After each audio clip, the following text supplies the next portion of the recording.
Assalamualaikum warahmatullahi wabarakatuh, teman-teman. Bertemu lagi bersama saya Netari Hum di mata kuliah metodologi penelitian. Sebelumnya semester kemarin kita sudah bertegur sapa di mata kuliah bahasa Indonesia. Semester ini kebetulan kita akan berkuliah bahasa metodologi penelitian atau biasa disebut dengan metopo. Setelah kita berkuliah bahasa Indonesia, senang rasanya kita melanjutkan ke metodologi penelitian. Kemarin kita sudah membahas bagaimana memilih judul yang baik walaupun masih remang-remang. Nah, sekarang digambarkan bagaimana di dalam latar belakang masalah itu kan selalu ada setelahnya, itu adalah metodologi. Nah, di perpustakaan kalian, di perpustakaan kampus kita, ada beberapa buku yang sudah saya temukan. Ada salah satunya buku ini, silahkan dicari di perpustakaan atau sumber-sumber lain kalau kalian punya, hubungi saya ya. Ada ini juga, kemudian ada ini, dan buku-buku lain yang menjadi acuan kita nanti akan saya berikan daftar pustakanya, boleh dicari ya. Kalau kalian bertanya, Bu, kenapa judulnya bisa beda-beda? Misalnya ini, metodologi penelitian kuantitatif, kualitatif, R dan D, R&D. Kemudian ada metodologi penulisan ilmiah, teknik penulisan esai, skripsi, tesis, disertasi untuk mahasiswa. Itu kalian ya. Karena sudah berbeda pola pikirnya saat remaja, sekolah menengah pertama dan sekolah menengah atas. Kemudian metode penelitian terpadu, sistem informasi, permodelan teoretis, pengukuran, dan pengujian statistik. Nah, mungkin saja kalian nanti menggunakan teori statistik juga dalam pengolahan data. Nah, saya ingin bertanya, apakah sebelum teman-teman memasuki mata kuliah metode penelitian, apakah teman-teman sudah mencari tahu misalnya dengan deskripsi di Kamus Besar Bahasa Indonesia daring ya, Kamus Besar online, apakah kalian sudah mencari tahu apa itu metodologi, apa itu metode? Saya harap di mata kuliah apapun sebelum kalian berkuliah, kalian mencari tahu dulu definisi singkat, definisi sederhana dari istilah yang akan kita pelajari. Nah, nanti kita berbagi informasi dan definisi dari metodologi dan metode yang lebih mendalam. Jadi kalau kalian datang dengan tanpa persiapan apa-apa atau hanya mendengarkan dari dosen pengampu, itu kaliannya kan jadi kurang kaya gitu ya, kurang rich gitu. Nah, kalau bisa pada masa pandemi seperti ini, kalian tidak hanya rebahan tapi juga mencari informasi bersama-sama. Nah, waktu mata kuliah bahasa Indonesia kita sudah membahas bahwa di bab 1 pendahuluan itu selalu ada latar belakang. Pendahuluan itu ada latar belakang masalah, rumusan masalah, tujuan penelitian, dan manfaat penelitian. Itu minimalnya ada di latar di pendahuluannya. Nah, boleh misalnya ada tambahan-tambahan lain nanti disesuaikan dengan keinginan pembimbing kalian. Nah, yang kedua itu pasti landasan teori. Nah, bab 2 itu landasan teori, dan setelah itu adalah biasa disebut bab 3 prosedur penelitian atau metode penelitian. Nah, bab 3 metode penelitian ini yang akan kita bahas. Nah, yang kita bahas apa saja sih? Nah, sebelum kita bahas ke situ, kita akan membahas dulu definisi tentang metode penelitian. Nah, kalian biar tidak bingung lagi dan ditanya misalnya nanti sama sepupu kamu atau adik kamu atau siapa gitu, apa sih bedanya metodologi dan metode penelitian gitu. Ada yang bisa jawab? Boleh ditulis di kolom komentar kalau ada yang sudah tahu. Bu, bedanya ini loh gitu ya. Nah, kalau metodologi penelitian itu adalah ilmu yang mempelajari metode-metode penelitian.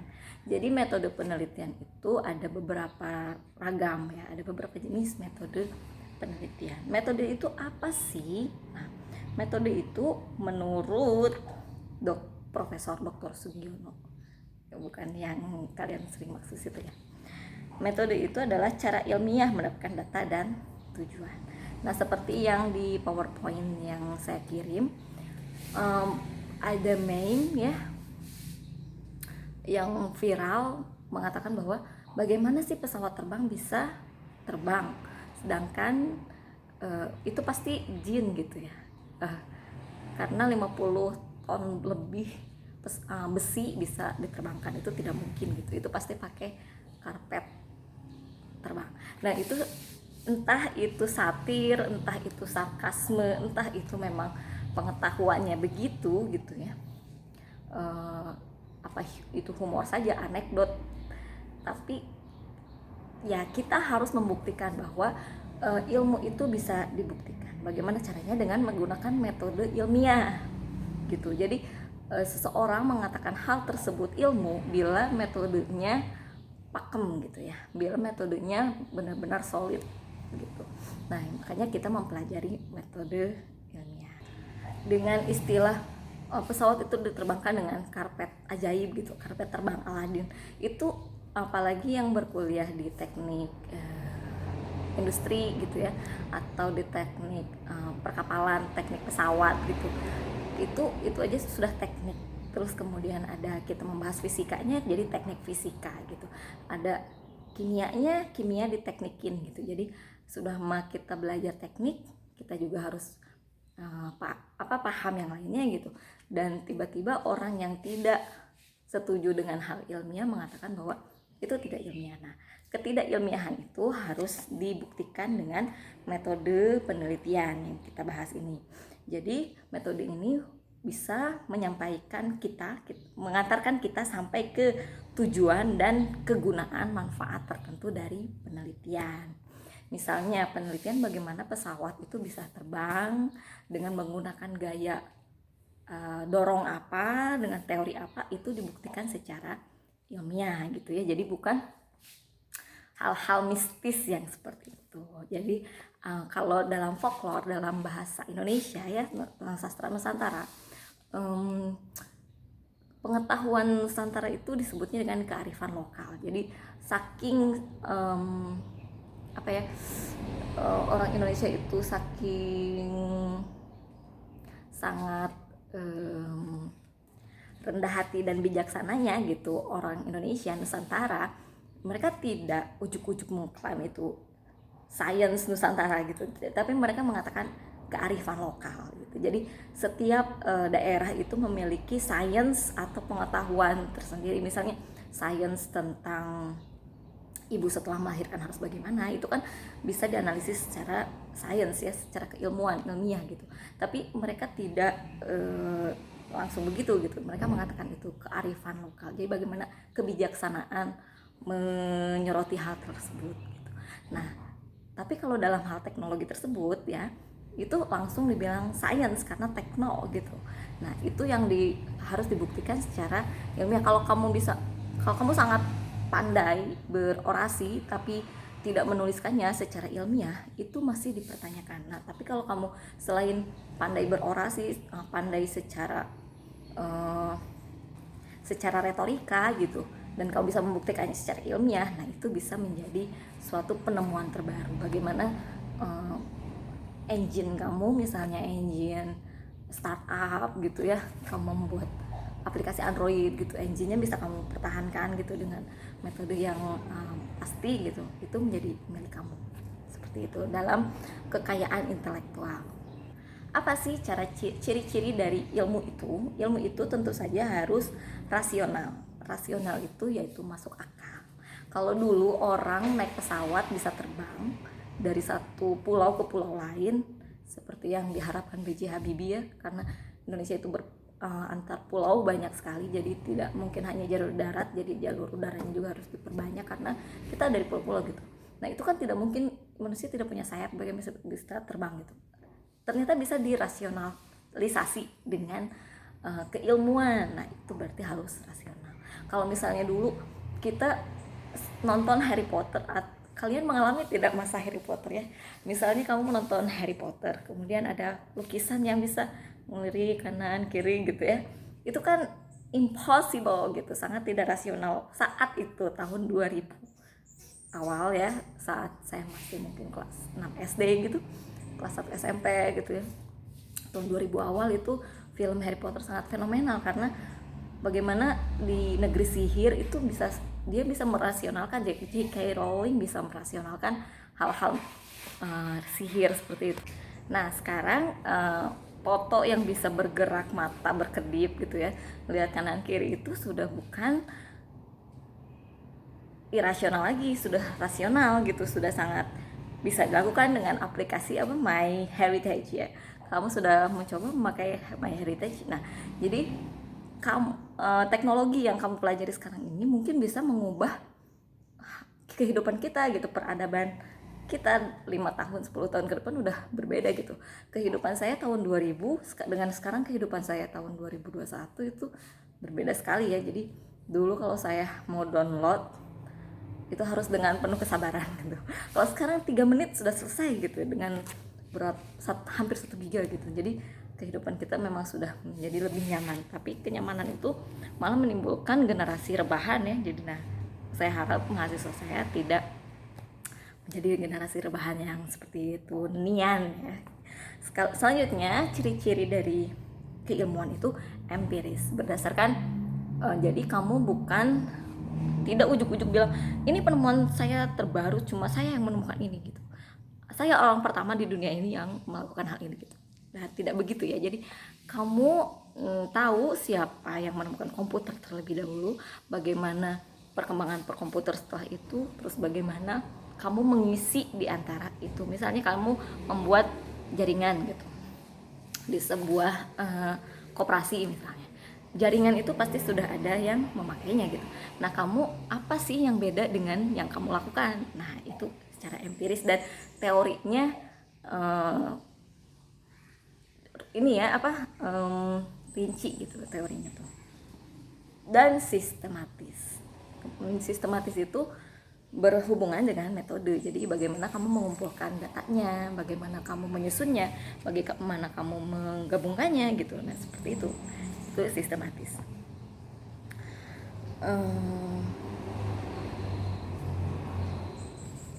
Sebentar ya Bu, bagaimana sih supaya kita misalnya, kan kita memandang penelitian ini bukan hanya kuantitatif ya, kita juga membahas penelitian kualitatif. Saya menduga bahwa kamu tidak hanya meneliti hal yang kuantitatif saja, tapi mungkin kamu akan tertarik dengan hal kualitatif atau sebaliknya. Jadi kita bahas penelitian tentang itu dua-duanya. Apa sih kualitatif? Nanti kita bahas secara khusus nih. Tapi yang namanya penelitian itu harus valid. Bukan berarti 100% tok segitu. Misalnya kamu akan melakukan penelitian di suatu SD, penggunaan gadget anak kelas 3 SD misalnya berpengaruh pada kecerdasan matematika misalnya gitu. Jadi aplikasi matematika pada anak kelas 3 SD menggunakan gadget misalnya gitu ya. Apakah kamu harus misalnya kelas 3 di sekolah itu ternyata ada 4 gitu, kelas 3 A, B, C, D gitu. Apakah satu kelas itu ada 60 misalnya atau 35 orang, jadi 35 kali 4 apa semuanya gitu kamu harusnya. Nah itu menggunakan data statistik, ada margin dan segala macam gitu. Itu disebut dengan reliable ya. Jadi reliabilitas gitu ya. Reliabilitasnya itu ini bisa nggak mewakili sekian ratus orang gitu, apa yang kamu wakili gitu. Nah nanti cara-caranya akan kita bahas di pertemuan selanjutnya ya. Nah juga ada objektivitas. Objektivitas itu kamu harus menjaga jarak dengan penelitian kamu, karena banyak yang dia meneliti suatu hal, dia menjadi sangat jatuh cinta dengan hal itu. Jadi dia melihat kekurangannya, hal yang dia analisis itu dia tidak terima gitu. Nah itu tidak boleh seperti itu. Jadi kamu harus tetap objektif. Kalau di penelitian saya humaniora itu subjektivitas bisa memegang peranan penting, tapi kalau di kamu sepertinya objektivitas harus berperan penting. Bagaimana misalnya kamu harus melihat secara objektif nih, apakah anak itu benar menggunakan aplikasinya, apa anak itu hanya sesekali menggunakan aplikasinya gitu. Nah itu harus objektif. Apakah kalau sesekali itu mengubahnya kuat tidak gitu, kalau dia pakai dengan khusyuk gitu dengan fokus gitu, itu mengubah kecerdasan matematikanya tidak. Nah, itu harus dianalisis secara objektifnya seperti itu misalnya ya. Nah hal tersebut tujuan penelitian itu ada pembuktian, pengembangan, dan penemuan. Jadi kamu bisa menemukan sesuatu, misalnya kamu membuktikan sesuatu atau kamu mengembangkan sesuatu. seperti itu ya. Jadi saya ingin menemukan hal-hal yang membuat aplikasi ini error misalnya seperti itu. Atau kalau dalam bahasa saya ingin menemukan meme dengan anekdot terbaru masa kini, misalnya anekdot waktu COVID ini, misalnya suami istri bertengkar, terus suaminya bilang ini masakan tidak ada rasanya, terus istrinya langsung nelpon, suami aku lidahnya tidak mengecap rasa, itu langsung datang ambulans gitu, dibawa ke rumah sakit karena secara intuitif lidah yang tidak merasa itu kan COVID-19. Nah itu anekdot terbaru. Nah itu penemuan yang seperti itu kalau dalam bahasa. Kalau dalam teknik kan berbeda. Kemudian pembuktian teori, misalnya kamu ingin membuktikan engine Android ini bisa membuat ini, misalnya itu pembuktian. Kalau di bahasa di saya misalnya pembuktian bahwa anak yang suka menggunakan bahasa sarkasme gitu dalam media sosial ternyata aslinya itu kalem-kalem saja gitu. Nah itu teori yang seperti itu misalnya ya, pembuktian. Kemudian pengembangan, kamu mengembangkan dari teori yang sudah ada. Misalnya ini sudah bagus, tapi bagaimana dikembangkan lagi di sini dengan berbeda. Misalnya ada Gojek, kalau di kota besar, kalau di kita kan ada apa? Ada Okugo, terus ada apa lagi gitu. Nah seperti itu mungkin bisa disebut dengan pengadaptasian atau pengembangan dari teori yang ada. Jenis-jenis metode penelitian. Nah, ini ada juga yang mengatakan jenis-jenis metode penelitian ini ada yang jenis deduktif, ada jenis induktif. Kalau di bahasa Indonesia, deduktif itu seperti saat kamu membuat paragraf ya. Jadi kalau deduktif umum ke khusus, kamu melihat teori besar gitu, kemudian kamu menghususkannya. Kalau induktif, kamu melihat yang khusus, kemudian kamu mengumumkannya gitu ya. Jadi mengeneralisasikannya. Nah itu induktif, deduktif. Dalam penelitian ada yang jenisnya itu berdasarkan tujuan penelitian, dan metode penelitian berdasarkan tingkat kealamiahan tempat penelitian. Kalau berdasarkan tujuan penelitian itu ada penelitian dasar, penelitian pengembangan, dan penelitian terapan ya. Jadi berdasarkan tujuan penelitian ada penelitian dasar, ada basic research, ada penelitian dan pengembangan, research and development, ada penelitian terapan, applied research. Nah kalau berdasarkan tingkat kealamiahan tempat penelitian itu ada penelitian eksperimen, ada penelitian survei, ada penelitian naturalistik. Nah ini bekal untuk kamu kalau misalnya selain kamu membuat penelitian tentang TA kamu mau juga meneliti tentang hal-hal lain yang kamu suka gitu. Kalau kamu suka kajian budaya misalnya, atau kamu suka ternak lele misalnya, atau kamu suka, nah jadi hal itu bisa dipelajari loh gitu ya. Hal itu bisa dituliskan loh secara ilmiah gitu ya. Kita bersama-sama menuliskan hal tersebut ya. Nah basic research ya, basic research tadi adalah penelitian dasar. Penelitian dasar itu penemuan ilmu baru. Kemudian ada research and development, penemuan, pengembangan, dan pengujian produk. Jadi kalau misalnya basic research itu kamu membuat aplikasi Android punya kamu sendiri misalnya ya. Nah kalau research and development, kamu mengembangkan yang kakak kelas kamu atau yang sudah ada gitu ya. Tapi kamu mau lihat nih kekurangannya apa, kenapa dia banyak bugsnya misalnya gitu, kenapa dia nggak jalan, kenapa dia sering error, kenapa ini namanya gitu ya. Jadi itu pengembangan. Kemudian ada applied research atau penerapan ilmu produk. Misalnya ada beberapa nih toko di Batu Raja juga sudah ada. Kita pesan dulu nih via ini ya, via Android, aplikasi Android. Terus kita pesan, begitu datang itu sudah di packing, kita tinggal bayar dan langsung pulang gitu. Jadi kita nggak lama-lama di toko tersebut. Udah banyak kan? Mungkin juga itu karya teman-teman juga ya. Seperti itu. Terus kemudian ada metode eksperimen.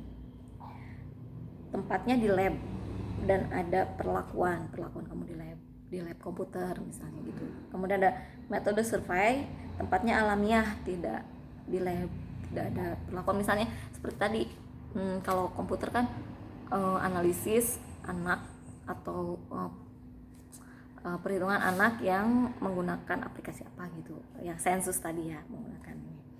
Kemudian metode naturalistik, tempatnya alamiah, tidak ada perlakuan lab, jadi benar-benar di lapangan gitu, naturalistik. Nah, kalau kamu bisa jadi eksperimen nih karena kamu misalnya menggunakannya di lab seperti itu. Kalau ada pertanyaan seperti itu, pertemuan kita selanjutnya coba cari di rumah dulu ya, tentang kuantitatif dan kualitatif. Jadi metode kualitatif dan kuantitatif itu apa sih? Kemudian sifat realitas, hubungan peneliti dengan yang diteliti, hubungan variabel, kemungkinan generalisasi, peranan nilai, itunya apa. Kemudian karakteristik penelitian, instrumen. Nah, untuk tugas minggu ini, terima kasih. Mungkin saat kuliah ini kamu ada yang mendengarkan materi dengan sambil tidur-tiduran gitu ya, sambil makan, pokoknya menyenangkan kuliah saat ini karena kamu bisa di mana aja, kapan aja, kamu bisa sambil kerja, sambil dapat pendapatan sendiri gitu, sambil nyami-nyami gitu mendengarkan materi. Nah, selain dari presensi di WhatsApp, saya juga menginginkan kamu mengirimkan pemahaman kamu nih dari materi yang saya simak. Pertanyaannya sudah ada di PowerPoint yang saya kirim. Tolong kirimkan ke email seperti biasa seperti itu ya. Dan itu untuk menunjukkan bahwa kamu menyimak atau tidak ada mencontek, tidak boleh sama dengan teman. Kata perkataannya itu yang sama dong dengan teman gitu, pakai kalimat kamu sendiri. Dan pesan saya kalau mengirim WhatsApp ya Bu, Y-nya kapital, B-nya kapital. Ke semua dosen begitu. Jangan Y-nya kecil, B-nya juga kecil. Jadi memang kamu mengira misalnya pakai kapital itu marah, tapi tidak ya. Kalau kalimat sapaan dalam tulisan, kamu harus menuliskan ya kapital gitu. Y, kalau awal kalimat ya misalnya, ya awal kalimat Y-nya kapital, Bu, B-nya kapital, ya Ibu, I-nya kapital. Jadi orang yang kamu panggil itu harus kapital ya, awal hurufnya tuh. Misalnya namanya Sinta, ya Sinta, S-nya tuh kapital. Atau nama temen kamu misalnya Helvi misalnya, ya Helvi, H-nya itu kapital. Jangan lagi gitu misalnya, ya Bu, terus semuanya tuh huruf kecil gitu. Jadi saya tuh merasa aduh, ini kan kita sudah 1 semester membahas tentang kata sapaan di WhatsApp ya. Ini kan dalam proses perkuliahan gitu ya, jadi formal. Kalau kamu mengetik dalam situasi non formal, dalam SMS biasa bersama teman, itu tidak apa-apa. Tapi kalau pada saya dalam situasi yang formal, saya harap kamu menggunakan kaidah bahasa Indonesia yang baik dan benar, karena kalau tidak dipakai itu lupa gitu. Dan sedangkan itu kan identitas bangsa Indonesia. Jadi kita harus menggunakan kaidah bahasa Indonesia yang sudah dibakukan oleh pusat bahasa gitu. Jadi seperti itu. Jangan sampai kita kalah dong sama negara yang ada banmal, ada formal gitu ya, ada tutur kata persahabatan, ada tutur kata yang formal gitu. Kita juga punya yang seperti itu. Jadi saat kita casual ya boleh, tapi saat formal saya harap kamu menuliskannya dengan kaidah yang bahasa Indonesia yang baik. Assalamualaikum warahmatullahi wabarakatuh, jangan ASS gitu ya, karena dalam bahasa Inggris ASS itu kan kalimat yang tidak baik ya. Jadi jangan sampai assalamualaikum tuh disingkat ASS saja misalnya gitu. Tidak, jadi saya kira saat ospek sudah dibahas ya. Jadi saat menghubungi dosen itu assalamualaikum warahmatullahi, atau assalamualaikum, nama saya siapa, kelas apa, permohonannya apa gitu. Dan kemudian saya juga titip pesan untuk yang nilai bahasa Indonesianya kemarin belum keluar karena namanya baru muncul, tolong share link medsos UASnya, karena ada yang baru muncul itu dia sampai sekarang ada 3 orang atau 2 orang saya belum berikan nilai karena belum juga mengirimkan link medsos yang dia upload UAS ya. Dia bilang sudah upload tapi dihapus lagi karena sudah selesai masa UASnya. Nah, upload lagi saja gitu, atau buat lagi saja kalau misalnya sudah terhapus di handphone karena full memori kayak gitu ya. Terima kasih ya teman-teman untuk kuliah pertama metode penelitian hari ini. Tetap semangat di masa pandemi, semoga kita cepat bertemu, semoga semester ini berjalan dengan lancar. Bertemu lagi Jumat depan ya, minggu depan di seperti jadwal kita biasanya. Assalamualaikum warahmatullahi wabarakatuh.